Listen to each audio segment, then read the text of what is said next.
Welcome. I am your host, and this is the Unanswered Questions Podcast.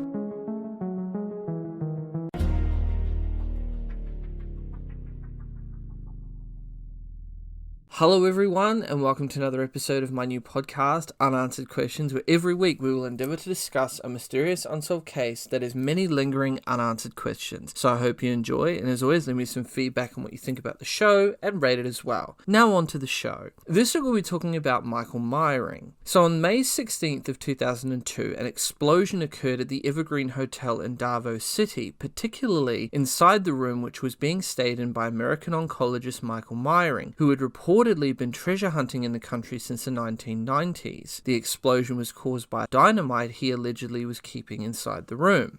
However, the case gets even stranger because what made local authorities and media more curious was that the explosives found in the man's hotel room was no ordinary dynamite as it was claimed. A police bomb expert claimed that it was a powerful high-tech explosive which a mere treasure hunter would not need. Now, sources said the device contained ammonium nitrate, electronic apparatus, and other explosive materials which can cause heavy explosion and damage. Now, the police said they recovered 2 boxes which reportedly contained Meiring's highly confidential documents, but more on that shortly. So bomb experts theorized that the cover of the other box could have hit the box that contained the explosive and triggered the explosion, sort of like a booby trap. Meiring could have put the explosive inside the box to hurt anyone who was planning to open it. Mia Rodrigo Duarte said they knew little about the mysterious person. He said the man was an American and that FBI agents may have been interested in him because of American federal notes seen in his room at the Evergreen Hotel. Now, Meiring was confined at the Davao Doctors Hospital after he sustained third-degree burns to over 40% of his body and had his legs amputated. Now, on May 19th of 2002, agents from the US Federal Bureau of Investigation, FBI, reportedly brought Meiring out of Davao City to Manila via Subic Air through chartered flight, allegedly arranged by the US Embassy in Manila. By May 22nd, he was already confined at the Mackay Medical Center, which is one of the 2 hospitals accredited by Meiring's medical insurance. Meiring's insurance could not cover the American bills at the Davao Medical Center, which is reportedly the reason for his immediate transfer from there. Now, according to a local newspaper, US Vice Counsel Michael Newbill himself and 2 agents of the Federal Bureau of Investigation, FBI, fetched Meiring from room 261 of the hospital. Now, witnesses said the men who took him from the hospital displayed FBI badges. The hospital's owner told reporters that he agreed to release Mr. Meiring despite his injuries after American officials promised to issue a work visa for his daughter, who was a nurse. The FBI agents were said to have carried high-powered firearms. They showed their identification cards to the hospital physicians and instructed them not to let anyone know that they were taking Meiring out, stated the report on this. The US Embassy's Public Affairs section interestingly quickly issued a denial the next day that the FBI had any role in the disappearance of Meiring, who claimed to be a treasure hunter, but was the subject of an investigation on his possible link to terrorist groups. Doctors amputated one of Mr. Meiring's legs. However, in other reporting it states that they amputated both legs, so I'm unclear which reporting on that is correct, because on one hand they said, oh, it was one leg, and then another article says, oh no, it was both legs. So I'm not too sure if it was both legs were amputated or it was one.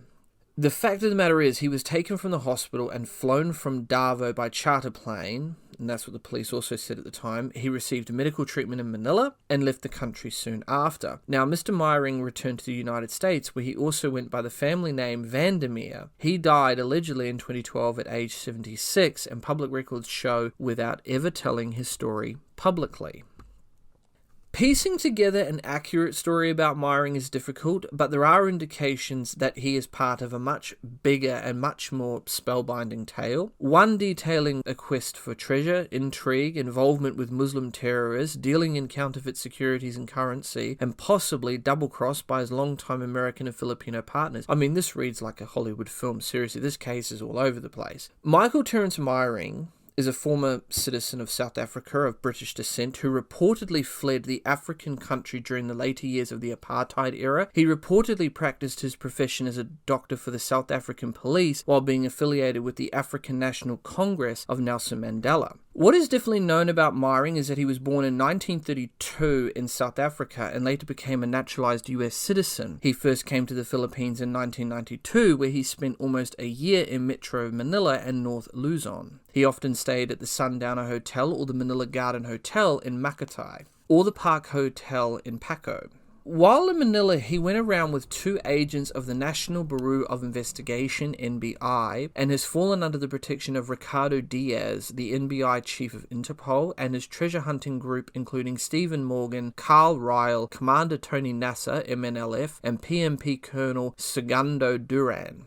He was in the Philippines, it's alleged, primarily to hunt for treasure and do research in herbal medicine, according to his wife Angela, who was a nurse at a Seventh-day Adventist hospital in Loma Linda, California. But the real facts of the case appear to be much more sinister than that. It was learned that Meiring's wife Angela, who was in the United States, it has been reported that she came to the Philippines to assist in Meiring's care and transport, had been telling Evergreen Hotel general manager Salo Gentipan that they don't have money. Gentipan served as a guarantor of the victim, so he would be treated at the hospital. Gentipan told Sun Star that the hotel had already released P20,000 as advanced payment for the hospitalization of the victim. Hughes confirmed that the victim was really financially strapped, saying, "Michael has no money. I know that." End quote. Gentipan said Angela told him over the phone that they are broke. However, Angela told Gentipan that Meiring is covered by health insurance in the United States. Here's where it gets a little bit more interesting with Meiring, because Meiring called himself a treasure hunter, and one source close to Meiring stated that he joked about being with the CIA, meaning Christ in action, and he told hotel staff not to touch a metal box in his room, apparently with good reason. Meiring, according to the post-blast affidavits of 3 employees of Evergreen Hotel, was a frequent guest over the last 10 years. His latest check-in after nearly a year of absence on December 14th of 2001, carrying 2 heavy metal boxes. The employees said Meiring would repeatedly tell them that in cleaning his room they can touch anything but the 2 padlocked metal boxes, which allegedly contained assorted documents. Meiring also instructed them to use only a clean rag without any chemical materials. The Mindanao Times report a day after the blast quoted Mayor Rodrigo Duarte as saying the police investigated Meiring the Friday before, that being May 10th, after the intelligence community found him highly suspicious for bringing in boxes in and out of the hotel. Meiring was reported to have allowed local policemen to search his room, but refused to let them enter his bathroom as it was supposedly out of order. The case took another interesting turn because it turned out that Meiring had been under surveillance by police intelligence agents since May 10th, when he was found in possession of fake US federal banknotes at the city's Fishport in the Tirol district. The US were apparently even more interested to know where those federal notes came from, because if he was spreading them around a foreign country, that is tantamount to economic sabotage on the part of the US government. US authorities appeared very interested in pursuing Meiring's case after the Philippine police authorities uncovered several dubious US federal banknotes in his possession when they checked his room and belongings after the blast. Now, according to news reports, Mr. Meiring had been going to Davao City on the island of Mindanao for many years, usually staying in the same hotel suite at the Evergreen. He had documents allowing him to hunt for treasure, which was believed to have been left by occupying Japanese forces during World War II, and an identity card allowing him to travel in territory held by separatist Islamic rebels. At the time, the southern Philippines was plagued by armed conflict with the rebels and occasional bombings, including a blast a month earlier that killed 15 people in the city of General Santos, about 90 kilometers south of Davao City. Several other bomb explosions had occurred in Cotabato, General Santos, and even Manila. A number of them were claimed by the shadowy Indigenous Peoples Federal Army, which started making its presence felt in late December of 2001. The Christian Lamad Nationalist Army, which claimed responsibility for a bomb scare in Cotabato City on March 21st, the Abu Muslim and Al Ghazi episodes in Gensan. For 2 consecutive days on May 14th and May 15th, bomb threats forced the early adjournment of the regular session of the Davao City Legislature and sent employees of around 9 government agencies in the council building scampering for safety. No bomb was found on both days. When the police first questioned Mr. Meiring about the explosion at the Evergreen, Meiring had told police officers while screaming in pain on May 16th that a man had lobbed a grenade inside his room. The evidence, on the other hand, pointed to the blast originating from one of his middle boxes. Investigators quickly found conclusive evidence that the blast was caused by explosive in his room, not someone throwing a grenade through his window. According to the police file, it included the remains of 2 6-volt batteries, an electric blasting cap, and a circuit board. David Hawthorne, who was a close friend of Meiring, claimed that his friend confessed of giving a box of old US federal notes to the Mandela government. The box was one of 12, with each estimated to contain $500 million each. Meiring secured permits from the Fidel Ramos administration to hunt for treasure in sunken American and Japanese ships. He later partnered with a powerful Manila-based group which had links to James Rowe. Now, interestingly enough about James Rowe, according to American intelligence analyst Dan Crawford, Rowe himself is linked to a Nevada white supremacist and tax revolt group which has connections to the neo-Nazi party in the United States and the Fifth Reich group from Germany. Meiring's American friends suspected that the Manila group may have conspired against him. According to both Hawthorne and Secretary Sylvia Tay, Meiring was fearing for his life, and he reportedly was said to have told them that it has to do with the treasure, end quote. The other box that was found in the room after the blast contained partially burned documents that would unravel partly the mystery behind the man who called himself Michael Terrence Meiring. Among the documents found in the box was an officer identification card of the Moro National Liberation Front's Bangsamoro Armed Forces, bearing Meiring's name, photograph, and September 17, 1935 as date of birth. The Manila Times, in a 3-part report on May 29th to the 31st, said Meiring had close ties to well-placed government authorities in southern Mindanao, national government officials and Philippine National Police, former Moro National Liberation Front, MNLF, Chairman Nur Missouri, Moro Islamic Liberation Front, MILF, Chief Hasim Salamat, and suspected New People's Army, NPA leader Father Navarro.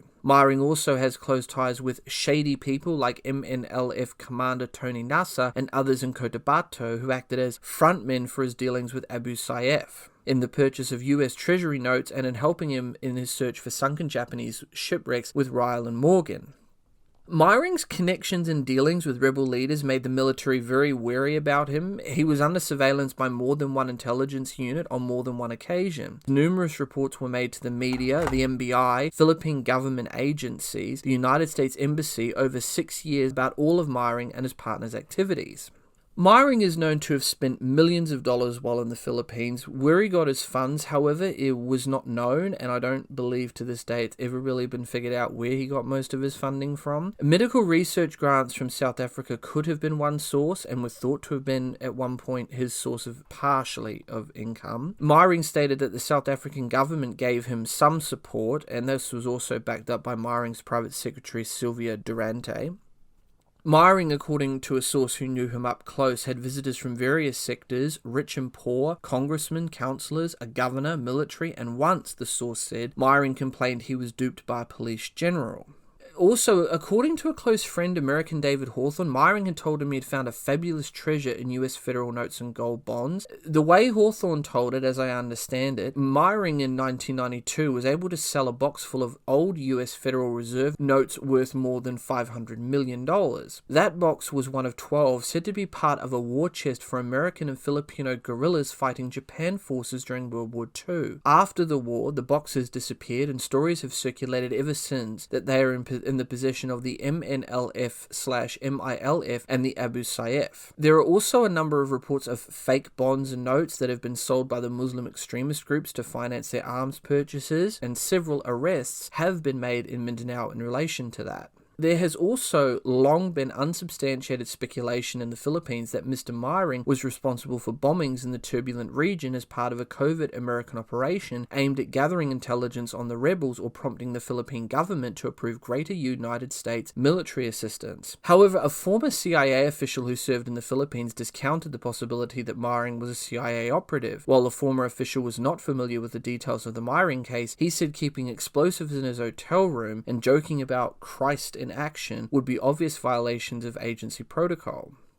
Another area of particular interest was the company Meiring supposedly worked for. It turned out that Meiring used in his communications his company name Parousia International Trading Co. Incorporated, using the Evergreen Hotel phone and fax numbers. Now, a check with the Mindanao Business Council showed there is no Parousia or Meiring in its directory. The firm, however, is listed under metals in www.nengosciopark.com, a Davao City-based business portal site. Mines and Geoscience's regional chief Ma Luisa Jacinto said Parousia had no permit and no accreditation as mineral trader. Jacinto said that if Meiring had secured a permit and accreditation in the national office, they would have been sent copies. There were also stories that Meiring was in part looking for the much talked about but never found Yamashita treasure allegedly hidden and recovered by highland tribes in parts of Mindanao. Treasure hunters claim much of Yamashita's treasure was money, jewels, and gold belonging to the Nazis and the Japanese army. Another right-wing associate of Meiring is an American named Chuck Ager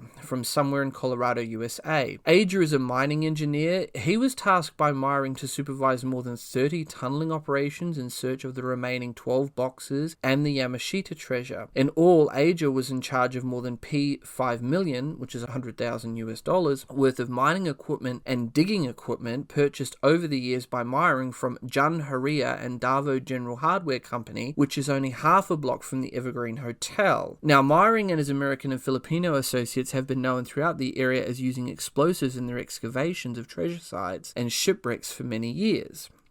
Meiring has provided explosives to other treasure hunters for their salvage attempts in Mindanao and North Luzon on Japanese shipwrecks and an American warship. A number of shady people seem to center around Meiring and his activities. These include Commander Tony Nasser, Moro National Liberation Front MNLF of Cotabato, and Harold Caraca, an American partner of Carl Rillis. Caraca, who was involved in selling the currency notes in Las Vegas and Europe, has made a number of trips to Mindanao in an attempt to kill another American treasure hunter that was a rival of Meiring's. Meiring may also have been heavily involved with yet another American that is under investigation by Singapore and Philippines authorities, who is looking for investors and working a number of sites in Mindanao. The Philippine National Bureau of Investigation is also searching hard for W.F. Groby from Tennessee and Keith P. LeBlanc, Americans, reported the acting director of the NBI, Fernan Nassau. They are wanted in connection to the recovery of $2.5 trillion in fake and counterfeit bonds on July 10th of 2002 and may have been involved with Meiring's group. The explosion is attributed to President Rodrigo Duterte's hostility towards the United States. In May of 2016, Duterte's spokesperson Pete Lavina cites the incident that involved Meiring as the reason for Duterte's negative sentiment towards the United States. Meiring was brought out of the country supposedly by US embassy officials despite facing charges of possessing explosives, which Duterte took offense against. He called the alleged act a disrespect against the sovereignty of the Philippines. Duterte said that he had received no apology from the United States for the incident. Duterte was still mayor of Davao City at the time of the incident. At that time, Duterte said that he held Meiring responsible for the incident, saying that he refused to cooperate with the police when they made a search in his room before the explosion, as I said before about not letting them search the bathroom. Mr. Duterte expressed outrage that the United States would help a criminal suspect leave the country without regard to Philippine law. He also fanned speculation that Meiring was involved in covert operations conducted by the United States in the Philippines. The Philippines has long been the United States' closest ally in Southeast Asia. The two nations have a mutual defense pact, and the Philippines recently agreed to allow the Pentagon to station troops and weapons at bases in the country. For more than a decade, American troops have also trained and advised Philippine soldiers hunting the Abu Sayyaf, a gang of rebel kidnappers operating in the southern islands. Now, Davao City is the most populous city in the south, and a pair of bombings there killed 38 people in 2003. But Mr. Duterte, who was its mayor for the past 20 years, had long expressed skepticism about the American military presence. In 2013, he said he had blocked an American proposal to base drones at Davao City's old airport, citing his concerns about the Meiring case. The explosion in the hotel room happened in May of 2002, and in March 2003, a bomb ripped through the waiting shed of the old Davao International Airport, which was followed a month later by another explosion in the Sasa Wharf that resulted in the death of several people and the wounding of hundreds more. A plausible narrative emerged of the CIA and its buddies in the Philippine military collaborating on a series of false flag atrocities to justify a war against the MILF and build the case for more US military involvement in Mindanao. Now, if you read into that and believe that, Meiring was in Davao doing whatever he was doing when his bomb went bang, and then the bombs kept coming until the US reversed itself and entered into negotiations with the MILF in 2003. And began sponsoring a peace process between Manila and southern insurgents. The US continued to insert CIA and FBI agents into Mindanao and onto Duarte's turf without notifying him, as well as slotting as many as 6,000 troops into the region as part of a JSOC anti-terrorist operation, mainly to target Abu Sayyaf itself. Unsurprisingly, Duarte was not a fan of the US president, and still to this day is not. He opposed the joint US-Philippine military exercises as disruptive to the peace process and communal harmony between Moro Muslims and Christians. In 2013, Duarte revealed he and his daughter, who served as mayor of Davao for a while, refused to allow the US to operate drones out of the old airport at Davao, where the 2003 bombing had taken place.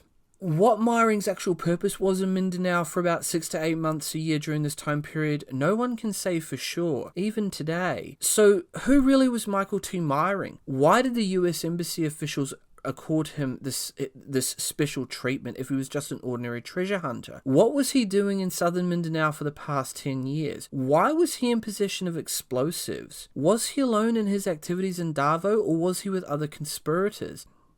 With that, this case remains open, but with many unanswered questions that still remain unanswered. I'm your host, and this has been the Unanswered Questions podcast. Until next time.